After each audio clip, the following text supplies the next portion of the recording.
नमस्कार दोस्तों, मैं advocate Vishnudhari Singh legal channel में आप सभी दर्शकों का स्वागत करता हूं।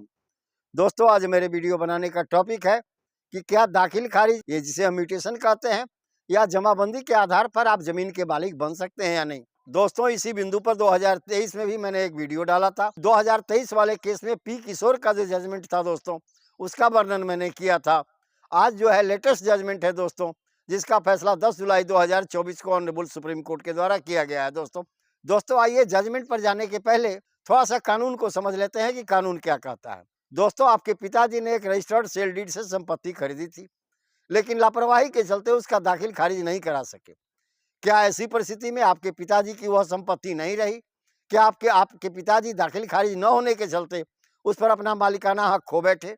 दूसरी परिस्थिति है दोस्तों, आपके दादा परदादा जी की जमीन थी, पैतृक जमीन है। आपके पिताजी 4 भाई हैं। बड़े चाचा जी घर पर रहते हैं, आपके पिताजी और अन्य 2 भाई बाहर में काम करते हैं। दोस्तों, बड़े चाचा जी सारे जमीन का दाखिल खारिज अपने नाम पर करवा लिए, सारे का जमाबंदी उनके नाम पर खुल गया।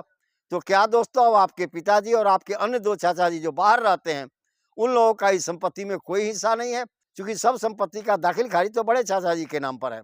दोस्तों, आइए इन्हीं बिंदुओं के सुलझाने के लिए ऑनरेबल सुप्रीम कोर्ट का यह फैसला महत्वपूर्ण फैसला है। दोस्तों, सबसे पहले हम केस के हेडिंग को देखेंगे। दोस्तों, केस का हेडिंग है the state of Punjab versus Bhagwant Pal Singh alias Bhagwat Pal Singh.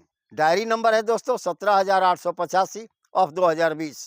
दोस्तों, इस केस के अंदर में इंदर सिंह नाम के एक व्यक्ति है जो अपनी संपत्ति को 1958 में सरकार को दान दे दिए थे, रजिस्टर्ड दान पत्र के द्वारा कि आप इस पर हॉस्पिटल चला सकते हैं।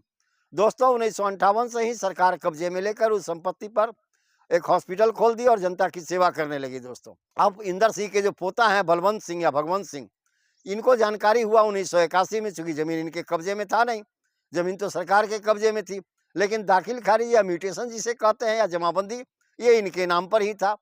इन्हें जब जानकारी हुई कि अरे जमाबंदी मेरे नाम पर है तो संपत्ति मेरे दादाजी की है और संपत्ति पर सरकार नाजायज कब्जा किए हुए है, वैसी परिस्थिति में उन्होंने सिविल ट्रायल कोर्ट के अंदर में एक मुकदमा 2001 में लाया। दोस्तों, यह मुकदमा अपना मालिकाना हक के साथ साथ पोजीशन रिकवरी का था। दोस्तों, कि जमाबंदी हमारी है, म्यूटेशन हमारा है, इस आधार पर उस संपत्ति के मालिक हम हुए, खतियान में भी नाम हमारे ही बाप दादे का है, इस आधार पर भी हम मालिक हुए और इस पर कब्जा हमारा वापस दिला दिया जाए, क्योंकि हमें जानकारी 1981 में मिली है।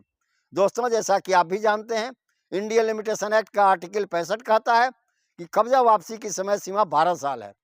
जब इन्हें जानकारी 1981 में हुई, 1993 तक इन्हें मुकदमा फाइल कर देना चाहिए था 12 साल के अंदर में, लेकिन इन्होंने समय सीमा के बाद 2001 में मुकदमा फाइल किया।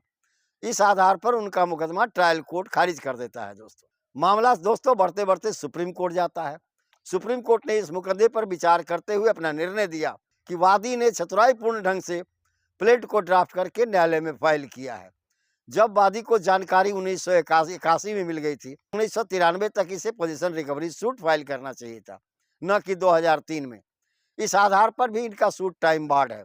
और दूसरा दोस्तों, ऑनरेबल सुप्रीम कोर्ट ने कहा कि हम पहले भी निर्णय दे चुके हैं। पी किशोर वाले जजमेंट का उदाहरण देते हुए जो 2023 का ऑनरेबल सुप्रीम कोर्ट का जजमेंट था, इस केस में ऑनरेबल सुप्रीम कोर्ट ने अपना निर्णय सुनाया कि सिर्फ दाखिल खारिज या म्यूटेशन के आधार पर जमीन के आप मालिक नहीं बन सकते। रही बात पोजीशन रिकवरी की, तो उसकी समय सीमा है 12 साल, वो भी समय सीमा आपकी समाप्त हो गई। दूसरा बिंदु था लापरवाही के चलते अगर कोई व्यक्ति अपना म्यूटेशन नहीं करवाया, इस आधार पर उसे मालिकाना हक से वंचित नहीं किया जा सकता। दोस्तों, इसके लिए ऑनरेबल सुप्रीम कोर्ट ने इंडियन एविडेंस एक्ट की धारा 110 की व्याख्या करते हुए कहा कि जो व्यक्ति हक की मांग करता है, चाहे वो मालिकाना हक हो या पोजीशन रिकवरी हो, उसे साबित करना होगा। 110 section of Indian evidence act. दोस्त, लेकिन इस केस के अंदर में गिफ्ट डीड को चैलेंज नहीं किया गया, जो 1958 में इनके वादी के दादा इंदर सिंह ने किया था। चूंकि इस मुकदमा में डीड ऑफ गिफ्ट को भी चैलेंज नहीं किया गया था कि वो फॉल्स एंड फैब्रिकेटेड है, अतः इस तरह के पोजीशन रिकवरी सूट को हम खारिज करते हैं। चूंकि दाखिल खारिज के आधार पर किसी भी व्यक्ति को मालिकाना हक नहीं दिया जा सकता।